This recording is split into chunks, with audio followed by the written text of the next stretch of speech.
This meeting is being recorded. Okay. All right.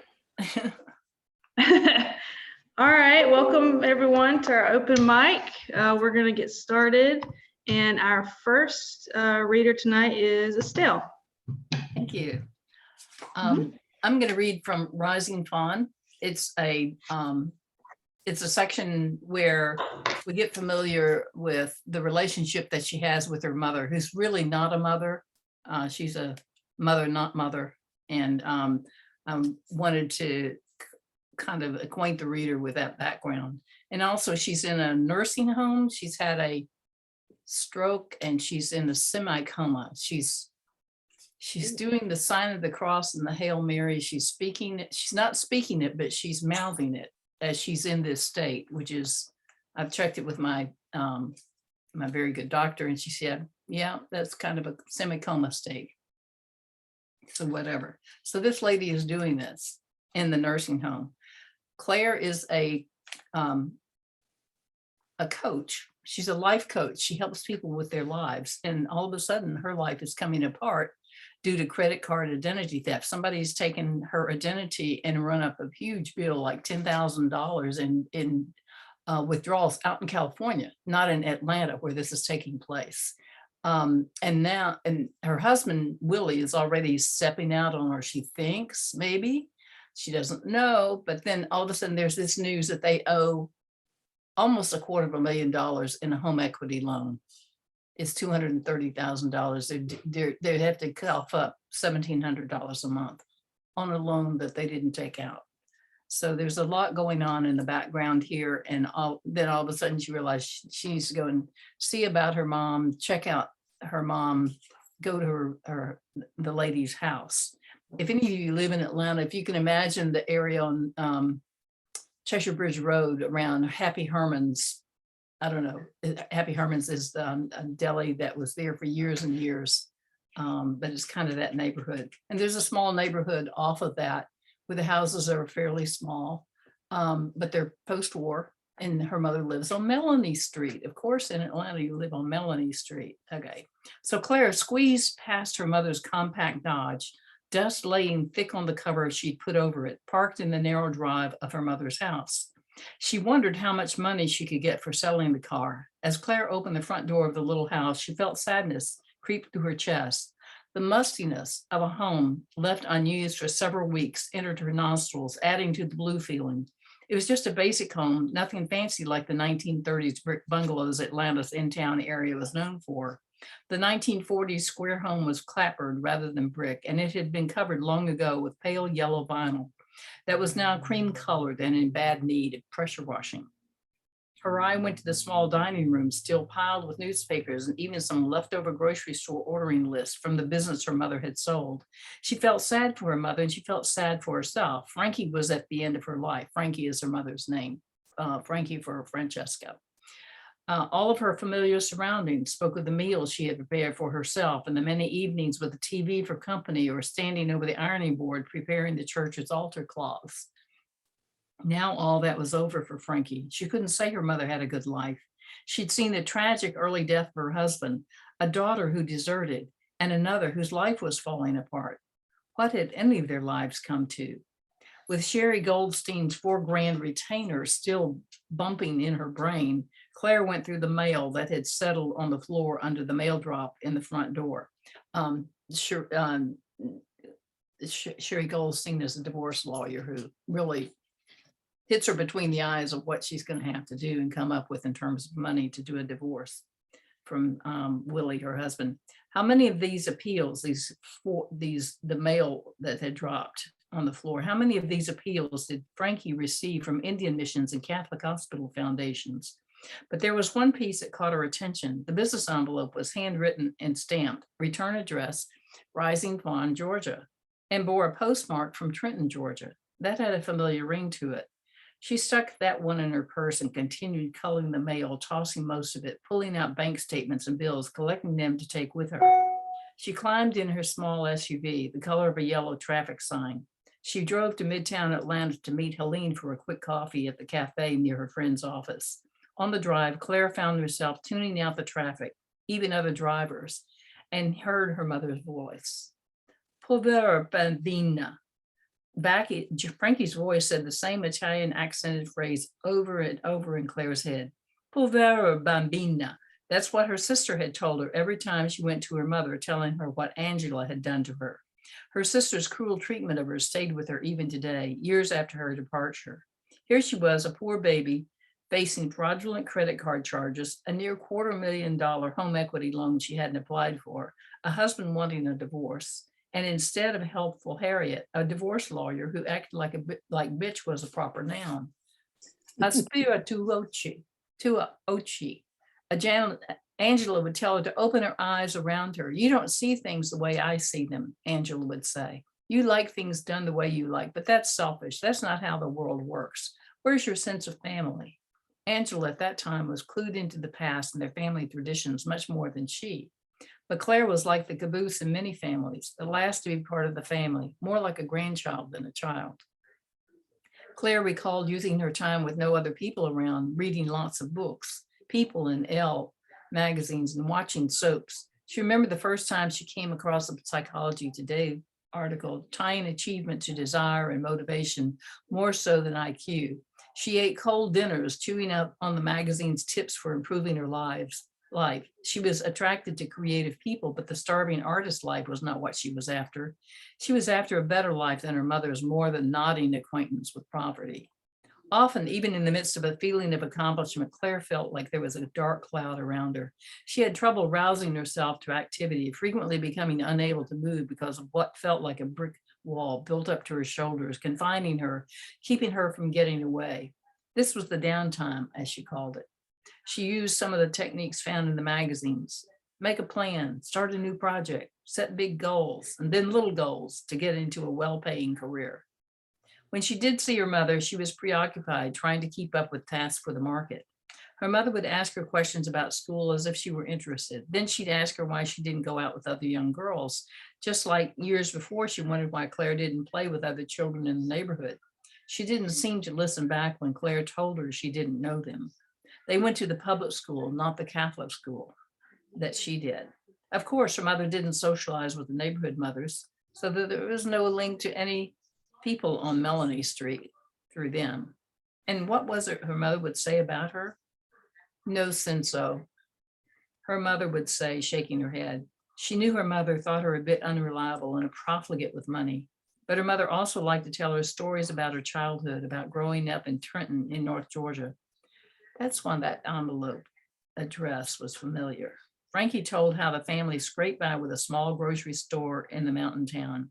They had kept a low profile, not drawing public attention to their Italian culture. That was about all Claire knew of the family there. They had died before she was born, those grandparents up there in the mountain. Her father's people too were either dead or very feeble when she was a young child. Because her father was so young when he died, her recollections of him warped with time. Did he have a mustache? She didn't know. His pictures, the several she used as a reference point to keep him in her mind, showed none, but she thought she remembered scratchy kisses. She no longer knew if she recalled him, if she recalled little of him, she knew much less of his family. She did recall that her father was very tall. The father comes from Irish background. She had a terribly faded color picture from when before she was born that showed him with two brothers standing in Sunday clothes in a valley with a tall mountain in the rear, and all three were rangy. But here she was thinking about stuff that wasn't going to help her now. No senso, she told herself. Wow, what a picture of isolation. Really, really well done. Trying to cover a lot of territory in that. Super, Estelle. Great. Yeah, Beautiful. yeah.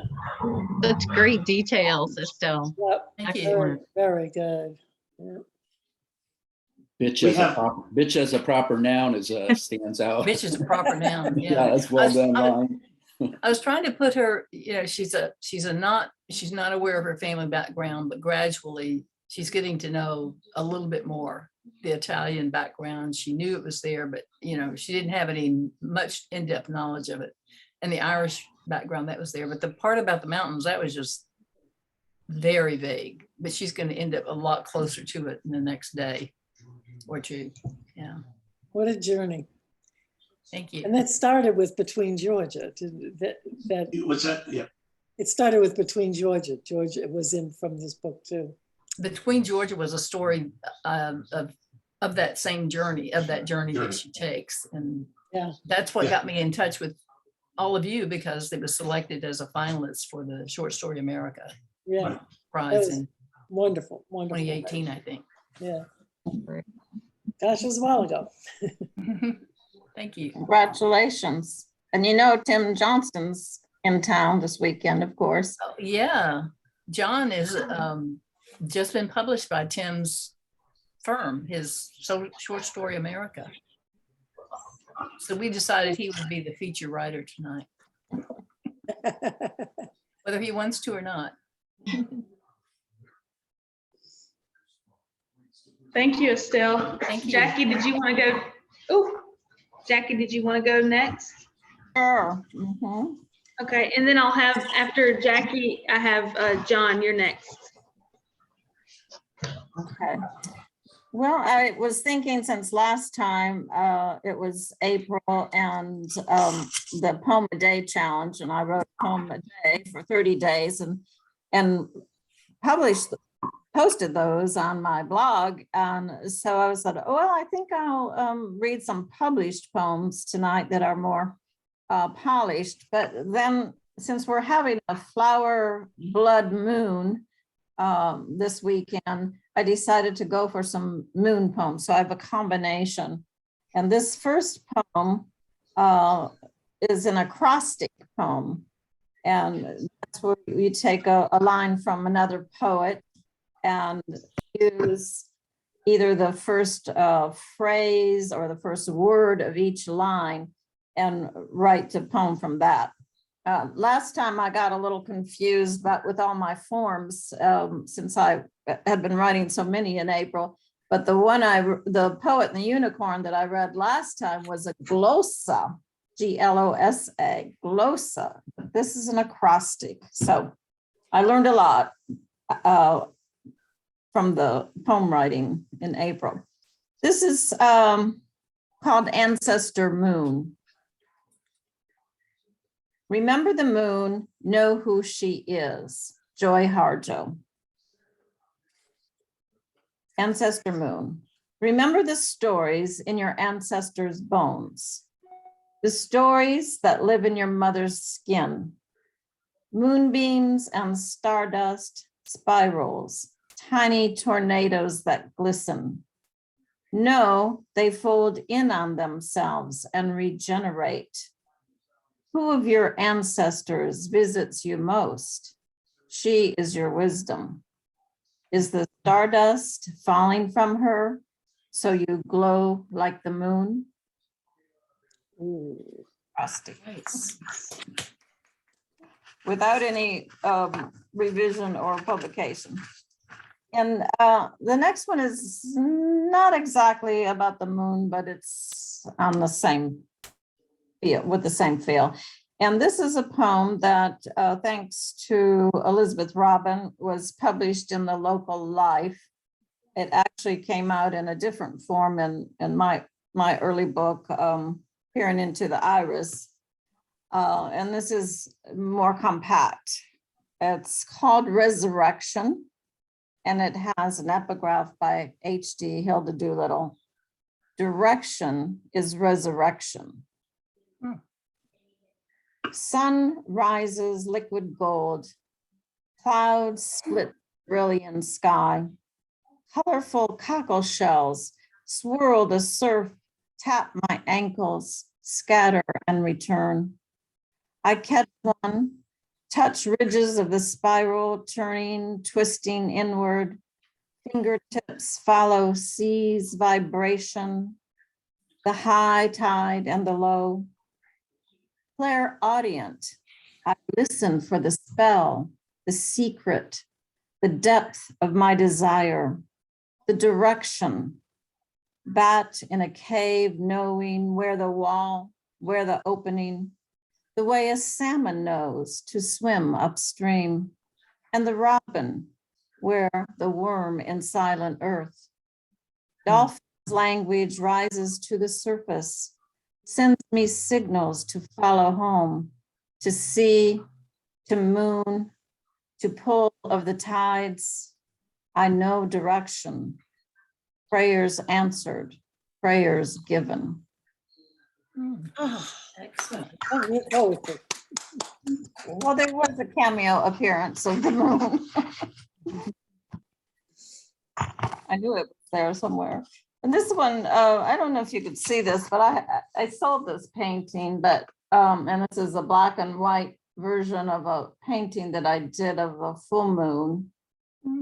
And it's this is a book that I did in 2008, and it has a lot of family. It's an ancestral journey, and it has a lot of family pictures in my paintings and photography and poetry.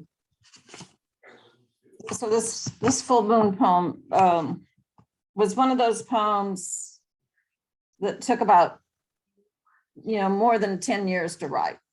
Strange enough, it's a short poem. Full moon, round drum-tight belly, embryonic tides ebb, flow.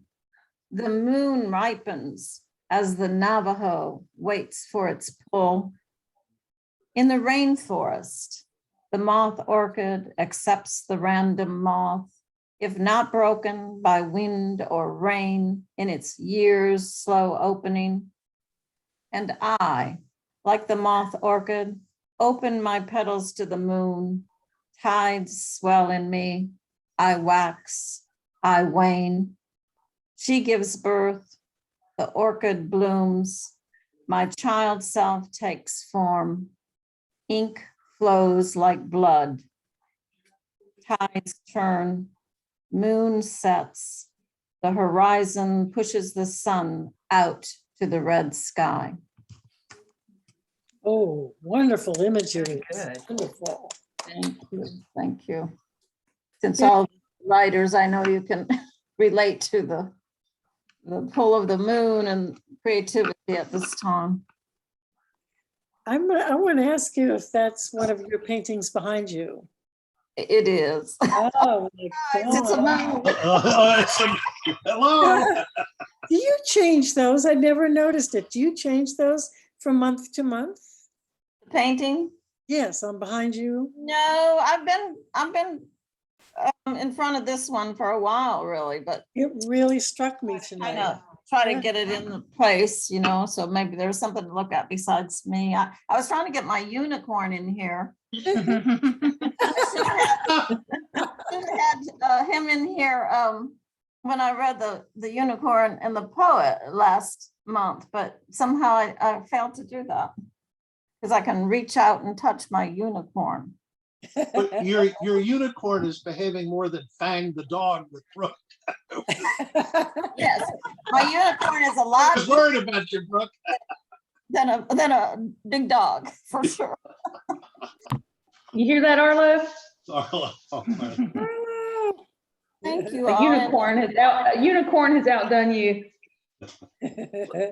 Well, Jackie, you made reference to the poem a day, but I don't know if other people really understood. You were writing a wonderful poem every day for the month of April. It's amazing. What an exercise. Yeah, And it was- not just showing up, but writing amazing poetry. It was a thank you. pleasure I to be on appreciate Facebook that. with you. Thank you. I launched a blog and I didn't find out it's a WordPress, and I've used WordPress before, but now they have this thing, it's free, but then after a while, if you don't join up, they put advertisements on there. So now there are advertisements on it, but it's just jacquelinemarkham.wordpress.com right now. And yeah, it added an extra bit of motivation, shall we say, that I was not only writing it in my journal, but having to get it typed in and then put it onto the blog with some kind of, with some introduction. And but they're not polished, but I was happy with some of the raw material. They're wonderful. Wow. Thank you. Congratulations on doing that. Yes. Thanks. I'm just now recovering. seriously. Good to be here. I'm glad you came, Jackie. Always love to hear your poetry. Thanks for the reminder. I was playing music earlier on a rehearsal, and I was like, I got your text. I was like, okay, I got to change genres here from flute to poetry. But yeah.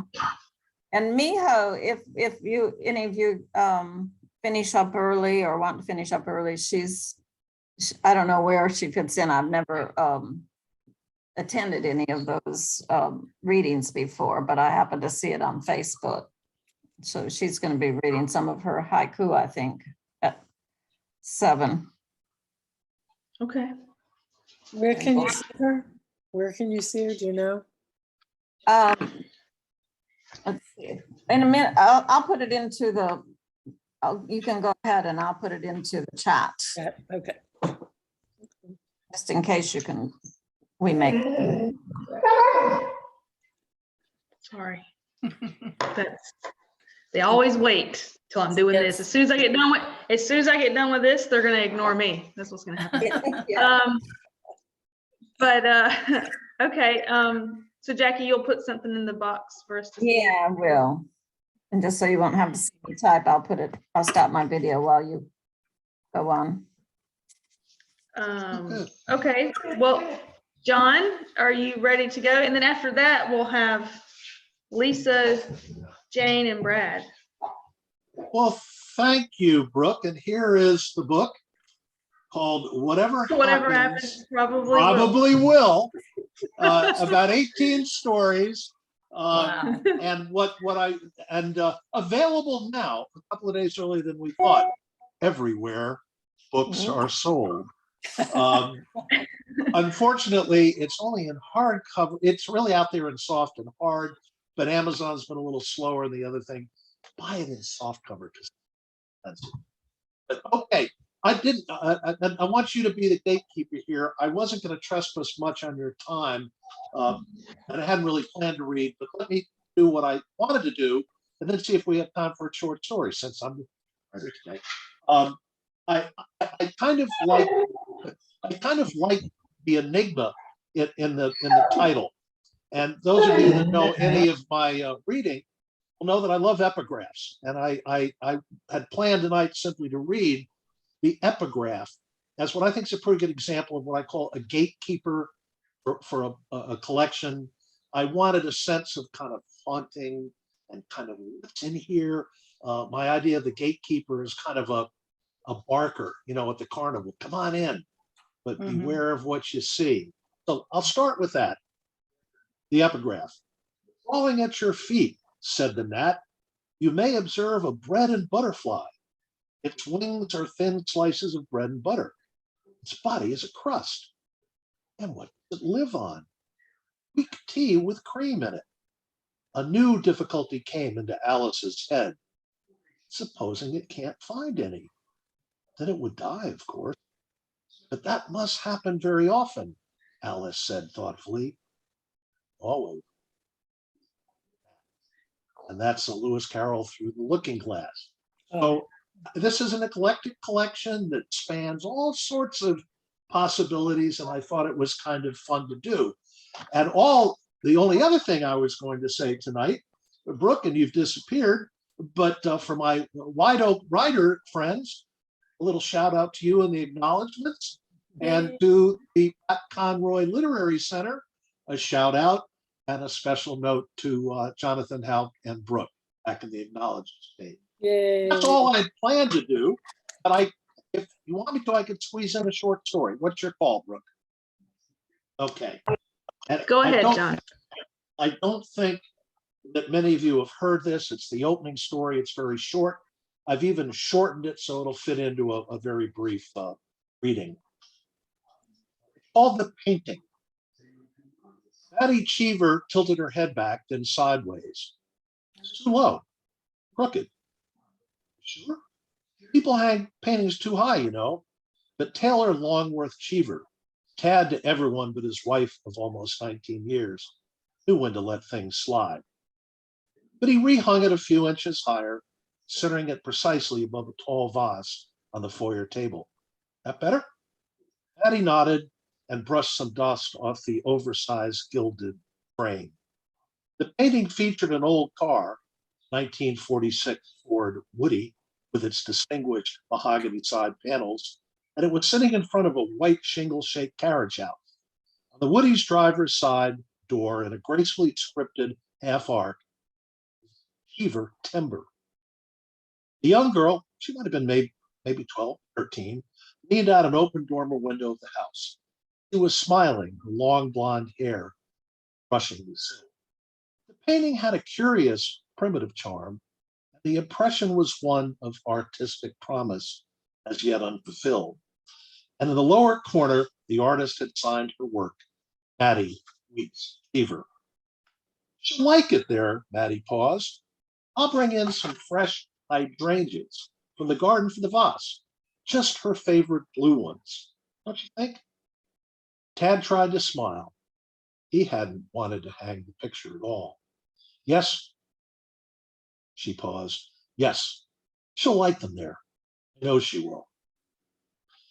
Tad Cheever had always been rich, boarding school rich, swimming in old Southern timber money and trust funds, and spending the summers at his family's private hunting lodge near Squirrel Creek, Georgia.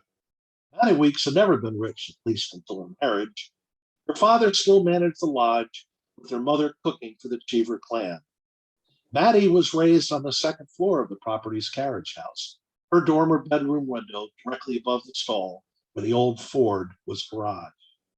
Maddie was 2 months younger than Tad. She was strong-willed and country smart, her hair the deep red of a rust tin roof. She grew up sassy and fast among the soft whispers of all Georgia pine. In the summers when he was back home from school, she would lean out her bedroom window and watch Taylor cheat. Her kids was the Ford, watched him in the Ford in the shady area next to the house.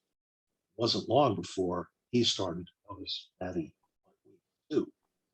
A week after her 18th birthday, and an old blanket spread hurriedly in the back of the car, smelling like stale wool, they made fumbling, desperate, forever love. And it was there on a rainy afternoon 7 weeks later, in that same car, that she told him.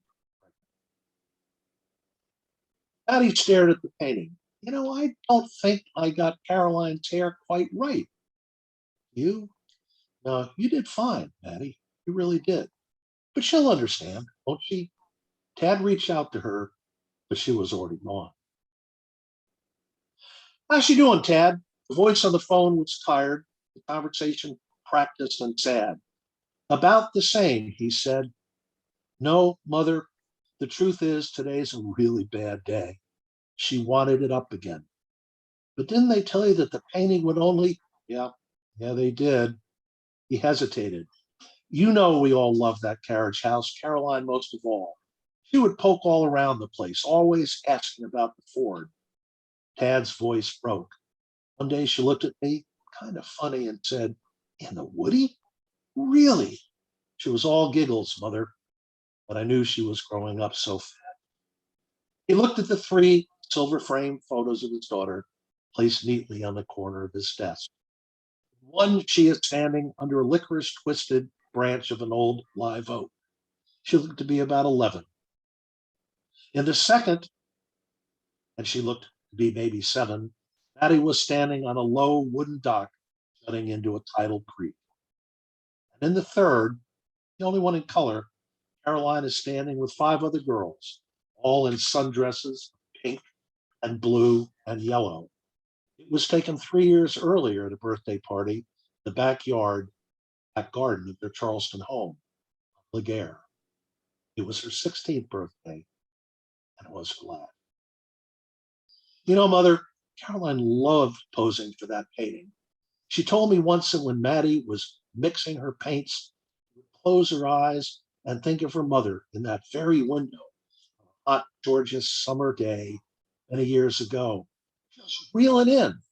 That's what she said, just reeling in that rich Cheever boy. Taylor Longworth Cheever still a rich man, folks say, put down the phone.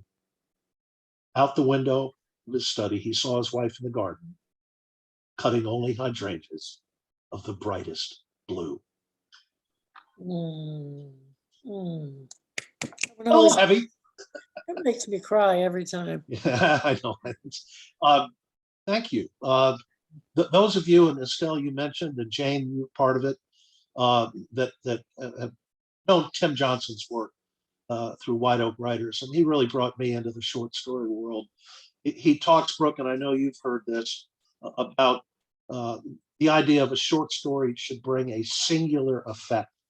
I mean, Edgar Allan Poe kind of said the same thing. The purpose of a short story is a singular emotion. It's an emotional impact. And really that's what at least I try to do in my stories, is drive the reader to boom, some kind of emotional singular impact.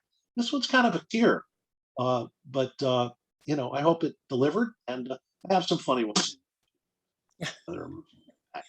So You I have hope to- I hope I didn't trespass too much, but there you go. Available No. wherever books are sold. You have a great you, John. collection. You have a You great, betcha, Brooke. great collection. You said May 22nd? Well, actually, we were scheduled for a May 15th soft release, but it's out everywhere. Amazon, Barnes and Noble, all your bookstores. But there's apparently a glitch a little bit late in getting the soft cover. So if you go to Amazon, it says hardcover, wait a couple weeks. If you go to Barnes and Noble, you can order it in soft cover. If you go to a bookstore, you can order it in soft cover. And then I hope to see some people put down June 25th, pencil up in Beaufort for the official launch. Good. Details to follow. We'll be Okay. there. I love that last image of the blue hydrangea. It really Well, thank you, Jackie. Yeah. echoing image in your imagination. Yeah, Thank you. it does. Oh, Beautiful. At the last comment I told, someone said, it's fun that you're putting this out. Many of you have done that. I decided it's kind of like, putting something in a bottle, a message in a bottle and tossing it out to sea. You don't know where it's going to land and if it'll have an impact, if it'll make a difference, if it will boomerang and come back to you, you don't know. Anyway, thank you very much. Always. what I love Did Brooke about get this. eaten? Did you get eaten by Fang? No. Yeah, I guess Thank you, would. Brooke. What I love about this collection, Mac, I just wanted to say, is that there are funny ones, there are sad ones, there are serious ones, there are, some of them are almost a little tongue in cheek, but they're all winsome, even the hilarious ones. There's this winsome quality underneath that's very touching and very, very engaging. I love that word. I'm going to go have to look it up. Winsome, That's wonderful. Thank you. winsome quality. Yeah, And I particularly. would just, rather than a gatekeeper, that has some terminology and psychology and stuff. I'd just call it a circus marker. Oh, This yeah, is a circus yeah, marker, yeah. As it is, that's what you do with your stories. And I was going to congratulate you on having such a beautiful story to start with, because you've got them in the tent now, Well, thank you. Yeah, that was, those of you that work with editors, you kind of have to listen to them in chronology of where to put it. I didn't know. So here they are, go at it. And I think it was a good one. Thanks, Phil. One. That's all, folks. I'm moving out. All right, Lisa, you're next. And Okay, great. then Jane and Brad. Thank you. So last month I read something that was generated from early years, from ages 3 to 6. This is something that is generated from just a couple years later. So this is just a very short creative nonfiction piece. And I do want to dedicate it to my creative nonfiction professor at the University of Central Florida. Her name is Dr. Jocelyn Barkevicus. And this is titled The Junk House, Baltimore Avenue. And as a kid, we moved almost every year. So we always had a name for certain places that we lived. And this is titled The Junk House, Baltimore Avenue. The first time I saw an alligator in the wild, I was 8. His smile lay hidden beneath the flat surface of silver-topped Lake Formosa in downtown Orlando. Summer gray clouds hid the sun that afternoon. The creature of my nightmares turned at a slight angle, floating maybe 10 feet from shore, hanging in his own stillness. I stood on our brick road and watched him as he watched me. My small feet were closer in proximity to the lake than to our overgrown duplex. His nose pointed toward the grand oak at the water's edge I had sat beneath many times, perched in soft dirt, feeding hungry ducks stolen bread. I suddenly felt betrayed by Mother Nature, as if this monster had known me all along. My patterns, my behaviors, my travels around the lake, they were no longer my secret. It was as if he waited for me. Maybe he feasted on feathered gifts I had fattened for him, and his stomach was propelled by the jagged tail I couldn't see. I didn't move, frozen in place, feeling unsafe no matter my course. It was then I heard the rush of droplets penetrating the lake top, rippling its surface, moving a wall of water toward me. It fell thick between us, as if to push me home. But I loved the rain, its heaviness, its daily summer embrace, fueling me with invisibility and obscurity. It was cool like the wind that pushed it forward, smelling of Spanish moss and magnolia, chilling my sun-tinged skin, soaking my clothes, and washing the day's dirt from my toes. The storm plummeted large wet circles onto the warm bricks, changing the gray dirt to blood-red dots. The rain, in a way, connected us, the alligator and me. It drenched his face as it did mine. I lost sight of him, even though my eyes stayed open, searching the lake through the storm.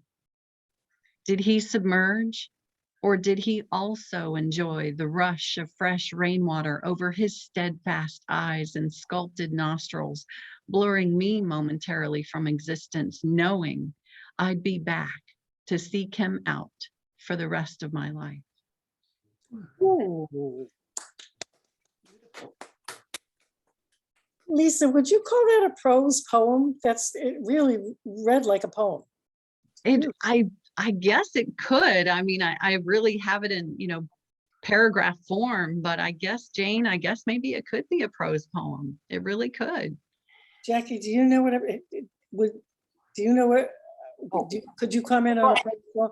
I think Lisa's form is Well, very. I was going to ask if it was part of a memoir. Anytime there are a lot of theories on, what is poetry, let alone what is prose poetry, but it's very heavily laden with imagery, and that makes it poetic. But yet again, there is that strong narrative quality too. So do you see it as a part of a memoir?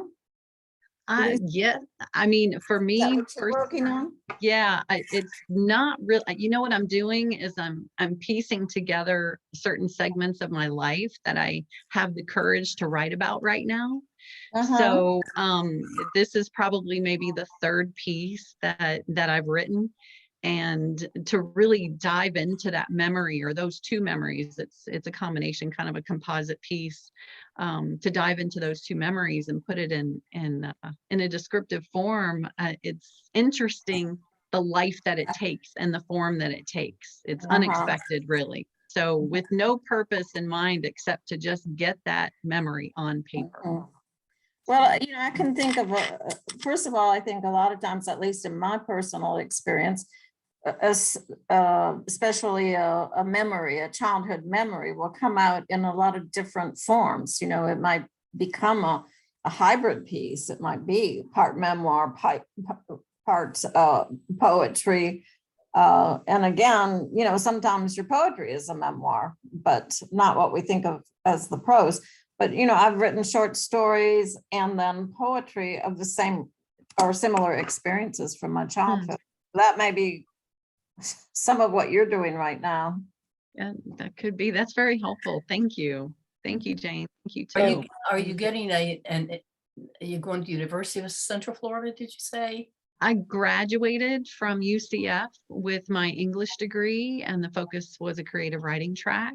Okay, So I was able to dive into many different forms, learning from all of my professors, fiction, nonfiction, poetry, screenwriting. It was a wonderful program. that's Absolutely. Is Dr. Hawkins the chair of that department at university? You know, Jackie, I graduated in 98. So Dr. Stapp, Don Stapp was one of my professors, and Jocelyn Barkevikas, Terry Thaxton, Pat Russian. These were all of my professors and mentors as part of that That's great. program. Well, I went to Florida State, but I Did you? thinking that Hawkins had gone to be the chair of the creative writing department at University of South Florida, but I'm not, you know, I'm not sure if he's still there. So Yeah, the name is not familiar to me, so Okay. I'm really not sure. that's great. She got Thank to- you. Thank you. Nice piece. Thanks, Lisa. No, thank you for the opportunity to read. Thank you. Thank you, Lisa.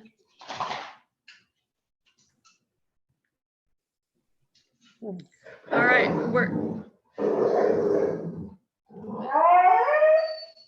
that's Arlo introducing Jane. Sorry. I don't think he likes me very much tonight. No, he does. This is his way of talking.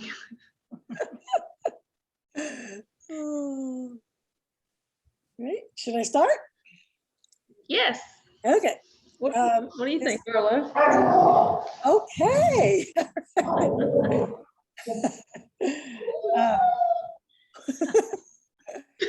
This I'm story, gonna mute now. I'm gonna mute now. okay. This story is entitled Lil Slugger. It's the next chapter, Little Slugger with a Boston accent. It's the next chapter. If you remember, I wrote last week, the chapter was Late Innings Save. And that was about the, when Jimmy, the characters Jimmy and Angela, who are an Italian and an Irish couple, and when they conceived of their son after the loss of a child.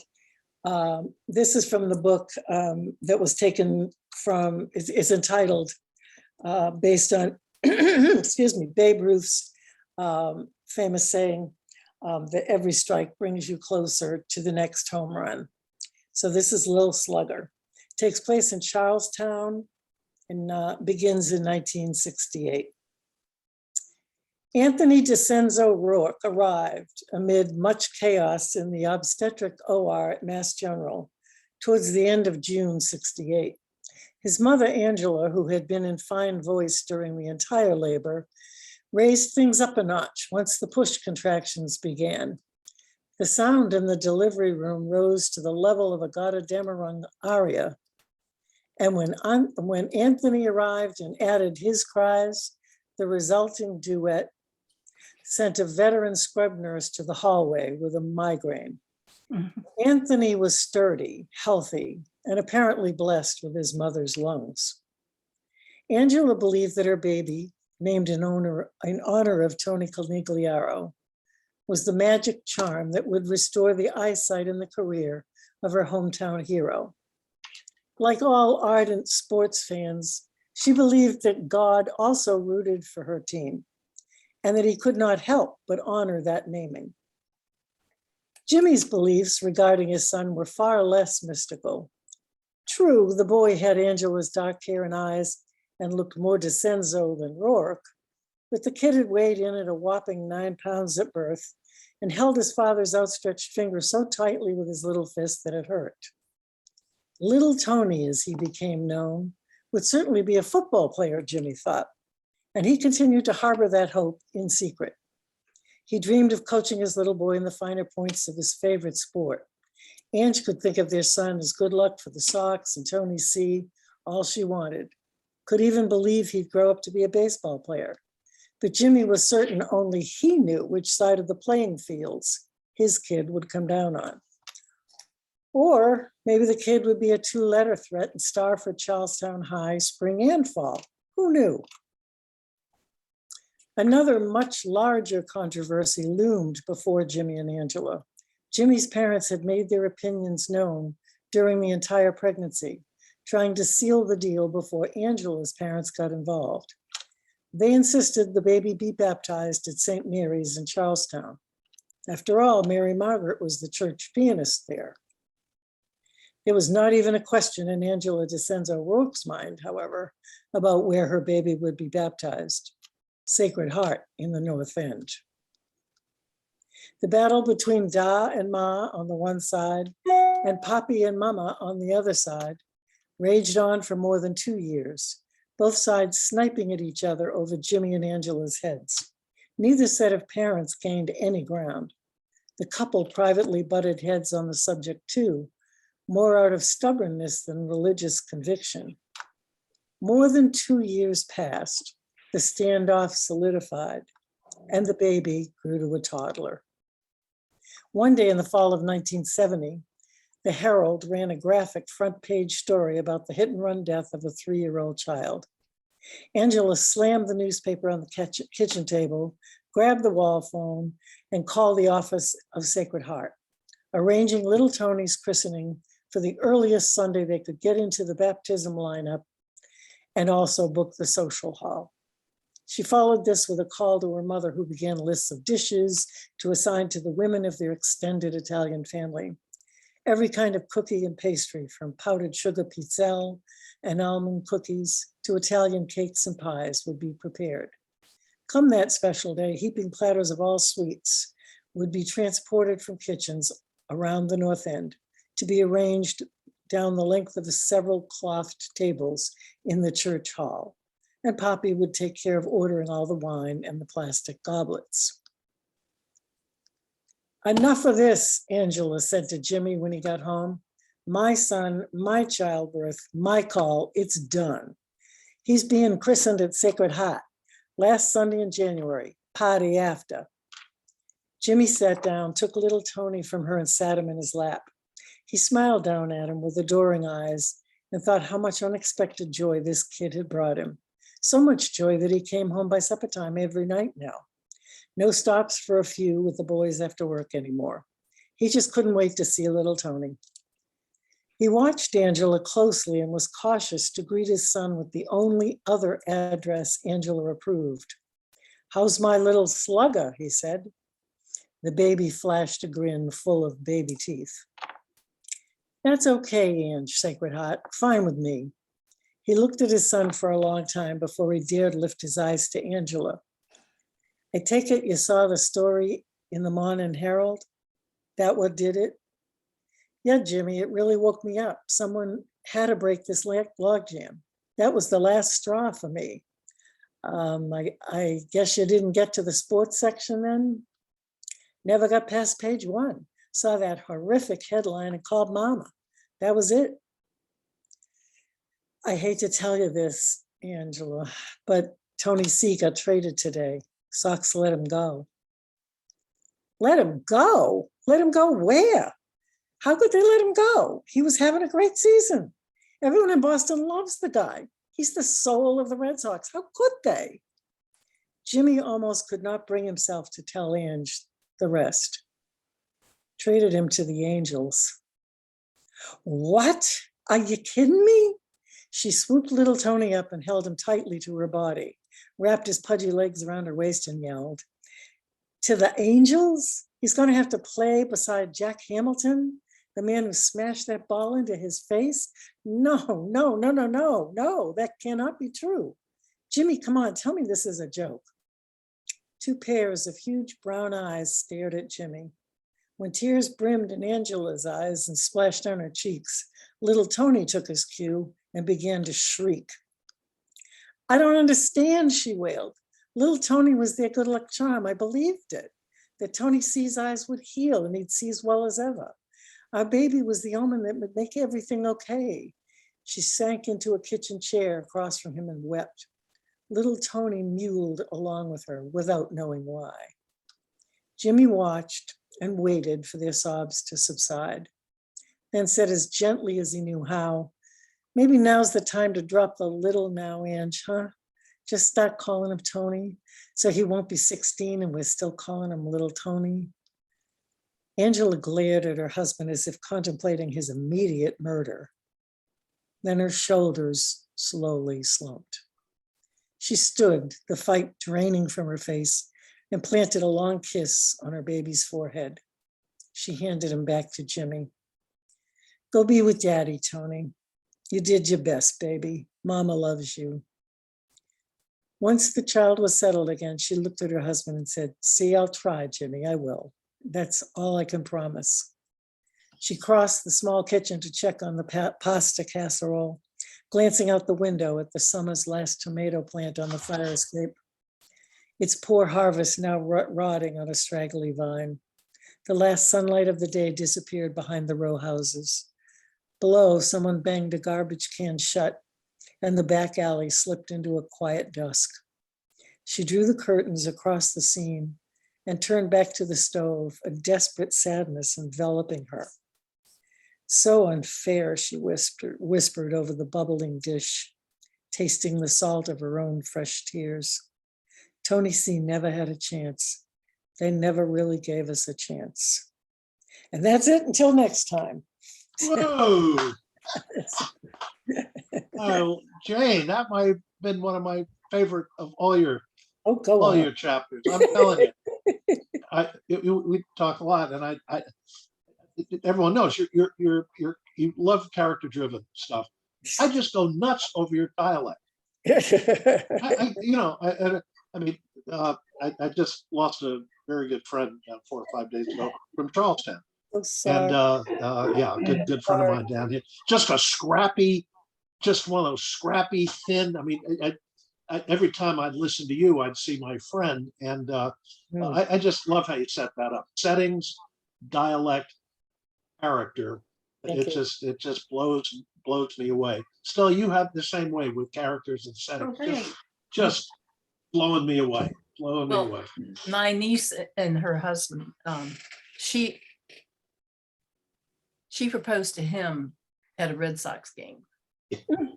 And he was raised on the Cape,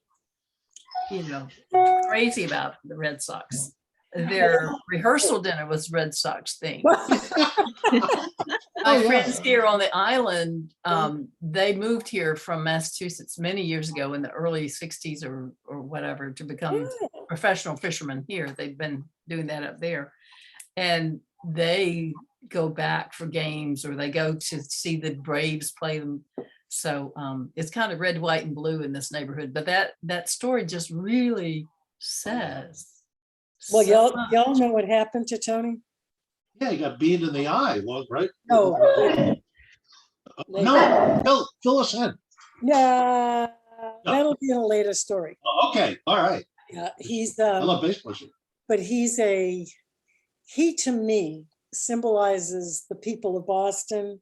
They fall on their knees, they get up again. They fall on their knees, they get up again. They try. Mm-hmm. And in the end, it's tragic. But that's part of the arc. Well, that's one of the stories in the novel that you follow the arc of is Tony C. So Jane, so you're talking about Tony the player. Okay. Canigliaro, yeah. All right. Are you going to swear us to not going on the internet and find out what happened and wait for your story? I'll wait. You can do it. It'll break your heart. I don't want my heart broken. It'll break your heart. Of that. Yeah. Okay. Fabulous. Thanks. Really good. Thank you. All right, we're ready for break. Jane, I love how you do the accent too. I'm just mesmerized by it. Well done.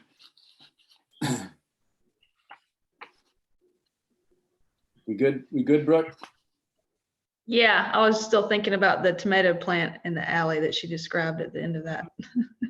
Yeah. Fire escape. Harvest is a kind word. you know?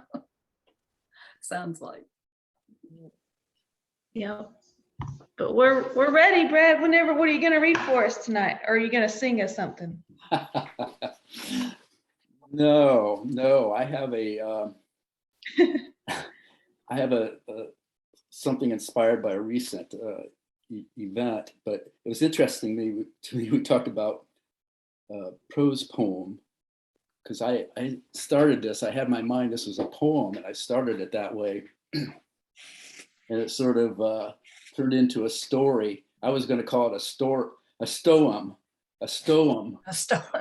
part poetry, part story. I'm not very good at poetry. I try to write it to get better, but then I did what Lisa said, just get it down.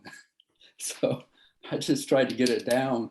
There may be a poem in here, maybe not, but this is my stoem. But I'm also reminded of one of my favorite quotes from, I think it was Mark Twain. I would have written it shorter, but I didn't have time. It's still kind of short, but so here's my stoem. I don't have a title. I'm still working on the title. I was driving the speed limit, not easy when it's 7.5 miles per hour. Well, maybe I was guilty of speeding when a motorized wheelchair driver started tailgating me. I can imagine the board governing my mom's small development debating the speed limit decision. They split into the conservative 5 mile per hour advocates and the 10 mile per hour radicals. After heated exchanges, they compromised on 7.5. The board's members probably have plenty of time to meet and debate. At 92 years old, my mom was only somewhat above the average age of those in her neighborhood. Mortality is a close neighbor to everyone there. A for sale sign almost certainly means someone has moved to assisted living or a nursing home or to the cemetery. Casual, how are you, greetings can turn into hours-long deliberations on ailments, afflictions, medications, and other potential treatments. An ambulance siren at any distance is like a shock freeze on any motion and a wrenching of all emotion. Yet, vitality lives even closer. They can have more fun than a stone 20-something at a rock concert. From dances and potlucks at the rec center to bingo and bridge, no holiday, birthday, anniversary, or shuffleboard victory goes uncelebrated. Just being alive today, whatever day it is enough to fire up the grill, pour some drinks, and gather up the neighbors. Once, I escorted my mom to her neighborhood's Valentine's Day dance. Food, booze, Jell-O shots and Valentine heart shapes, and live music, everything from Tony Bennett to Pat Benatar. During one slow dance, my mom pointed out that 3 of the 7 couples dancing had hooked up in the neighborhood after spouses had died. Very close neighbors now. Excited for the celebration, I was bringing the cake for my mom's 92nd surprise birthday party as fast as I could get there. At 7.5 miles per hour, I was able to take in all the sights. I passed one of her neighbor's houses that had a pet assist step out front, a small triangular frame with carpet on one edge that pets unable to make the leap themselves used to help them get up on a bed. A sign on it said, "Free." Oh. Is that memoir? It's a well, I don't know if it's a creative nonfiction. It's nonfiction. It was a. Oh my. So Oh, I guess it'd be creative nonfiction, but it's pretty close. yeah. Oh my. Mine said free. Oh gosh, Yeah, that image at the end just it's heartbreaking. knocked me out. Yeah. Wow. Yeah, it knocked me out when I saw it, actually. Ah. Oh, that's great. Wow. That is like a flash nonfiction kind of piece, is where I would kind of put that. Yeah. There's no Wow. you mean there's no such thing as a stoem? I'm spelling that. Are you Oh. making fun of me? There is now. There is Yeah. now. Yeah. They don't have too many contests. We want you to submit it to a contest like flash fiction or something. Yeah. Or a flash fiction anthology. It kind of reminds me of Ernest Hemingway's 6-word novel. Yes. Yeah. Oh, Maybe yeah. used for sale, never used. Yes. Mm-hmm. Yeah. Heart tug. Yeah. Goodness. It really is. A call for submissions for stoems. Are you talking about stomps? No, are we talking James now? Are we talking You're talking stomps? stoems? I love it. I love it. Stoems. Oh, that was very good. Great. Thank you. No, What's That's my your title? art. What's my title? I'm struggling with the title. oh, Hmm. oh. Oh, agree. That's where I started. That's where I started. Yeah. 3. And then I was think that with the ending in a title like that kind of brings it Yeah. back. It makes it a stoem. Yeah. It's a stoem. Brings it full It does. circle. Yeah. Wow. Yep. I agree. Okay, it's done. Thank you. Good job. Done. Now send it out, Brad.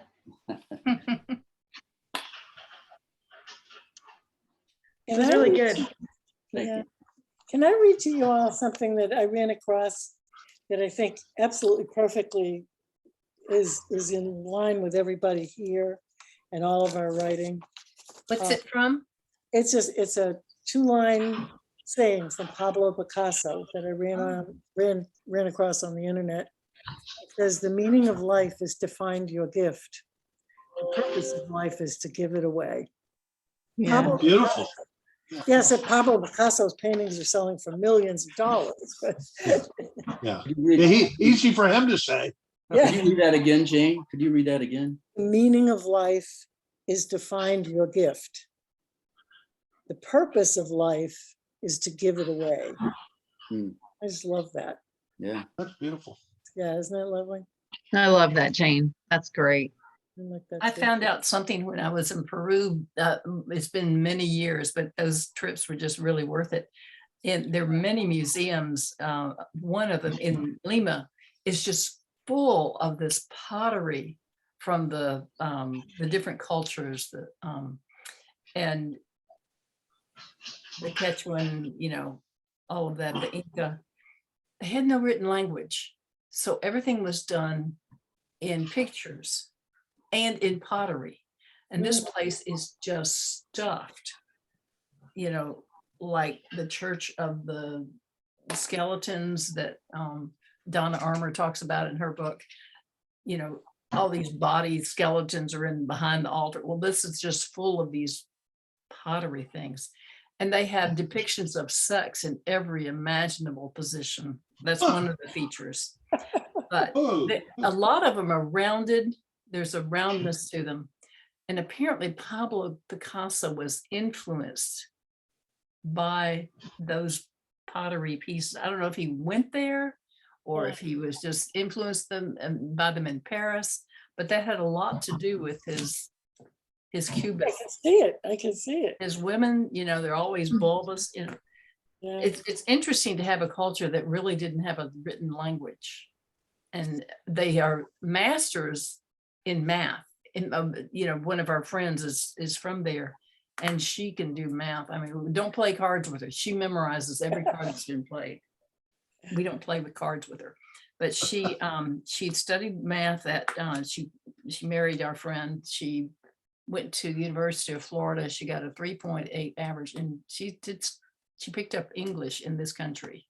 She had it in school, like we would have French or something like that, but she really never had English until she got to school first in Iowa and then in Florida. But they had a process called or a decoration in the Inca culture they called a quipa, Q-U-I-P-P-A. and it was this knotted necklace around your neck, and then it had all these strands, and on those strands it was knotted so that they could keep track of who owed who what. It was a communist kind of culture where there was one person, one honcho for every 10 people. And so there was a lot of trading back and forth. It was all on these kippas. So algebra was really easy for those people. But, you know, written languages did not exist. Did you notice the neck piece that Jackie Markham had on tonight? We'll have to ask her if that's an Akipa. It was macrame, and then it had all these different lengths, and there were beads all up and down them. Oh, I didn't realize Yeah, that. we'll I have to thought it ask was a her. piece of lace, you know, interesting. I thought it was macrame Yeah. string, but maybe, yeah. Maybe We'll have to email let's and ask her if for a that's an show. Akipa. Take a picture, pass it Yeah. around. Yeah. We're really visual here, aren't we? Yes, we are. Yeah. Oh, what a wonderful night tonight. It was a wonderful, wonderful writing. Yeah. This is great. Well, I have to sort of get going and make some dinner. But and Matt, can you and I talk a little later? Yeah, do you want to give me a call? Yep, I will after dinner. Okay. I was going to ask. Oh, wait, we're still recording. Yeah. And Yeah. Brad, I wanted to mention, I hope you got the message that we see this as flash nonfiction. Send it out, you know, look up contest for flash nonfiction, You really think so? because it really Yes. fits that. And Yes. I would love to get a copy of it, of what you've written. If you can, we're on Facebook together, I think. So I'll Yeah. ask you to send that to me. I think we're on Facebook together, maybe. I think so, I'll yeah. ask you to send it to me. Sure. That'd be Thank great. you for that. Thank you for that. I still feel it's a little rough here, I guess, because my mind started with poetry, but thank you. Well, I can see where you have the idea because there are some wonderful images in there. But boy, does that one tell a story. Yeah, thanks. It tells a story. Yeah. It's interesting, Stella, you mentioned the 6-word story, because I'm Oh. fascinated. I'm fascinated by that, and I know that from the one you mentioned. But I get Wired magazine, trying to keep up with technology every month. They have a contest every month, a 6-word story contest. It's just fascinating Oh. entries they get. That's great. For it. That's See, good. there's It teaches you to think, you know, and get down to the basics of something. But And it really- it's also usually some future-oriented metaverse Yeah. AI thing, which is like science fiction.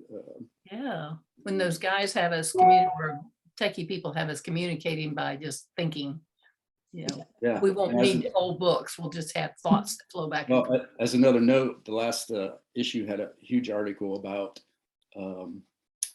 AI that can actually write prose. Mm. Scaring me. It's Yeah, pretty it's bad. really scaring me too. Yeah, it was frightening and fascinating. Yeah. That's scary. Well, I'm going to say goodnight. Thank you all for your pieces. It was I'm going to just- go. Thank you so much. and Beautiful, Jane. Thank you. Thank you, for Brooke. hosting us. Thanks, Brooke. everybody. Thank you, Brooke. Thank you. We'll see y'all next time, June 9th. Thank you. We'll see you Saturday at the Pat Conroy. Oh, Tim, yes, I'll be there. Yep. See you Saturday. All right. This will be big. This will Yeah, be that's big. gonna be big. All right. Good Cool. night, everybody. Good night. See you Good night, all. All right.